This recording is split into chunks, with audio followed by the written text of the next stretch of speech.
This is Mike Massey from Dojo Big Profits, and what I want you to do is I want you to stop everything, go grab a drink if you need to, because what you're about to learn in the next 10 minutes could possibly change your life forever. Now, who am I? Once again, I'm Mike Massey. I'm the author of Dojo Big Profits, and I'm about to tell you how I started my school, my first martial arts school, or I should say my first successful martial arts school, back when I was dead broke. I had 0 credit, no students, and honestly, practically not a dime to my name. So how did I do it?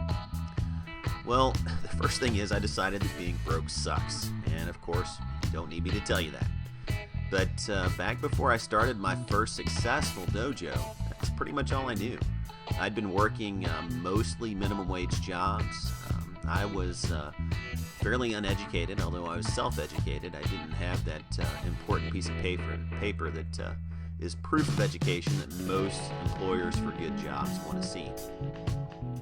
And so I bounced around from job to job and place to place. And, never made very much money, had a lot of fun. I partied a lot, chased a lot of women, and all the stuff that young men do before they decide that they have to get serious about life and do something and accomplish something with their life. So what I decided was that I wanted to start a martial arts school and teach martial arts professionally. But unfortunately, I failed 3 times before I figured it out.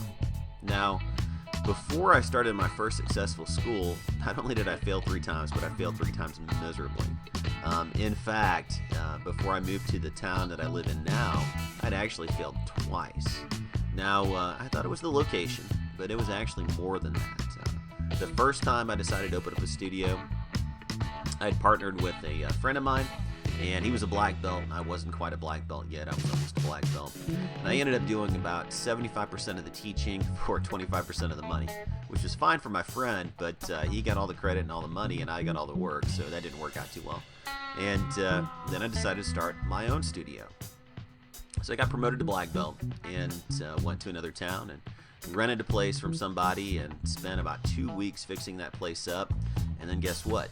I let people talk me out of opening that studio when it actually could have been a success because there was nothing else happening in that town.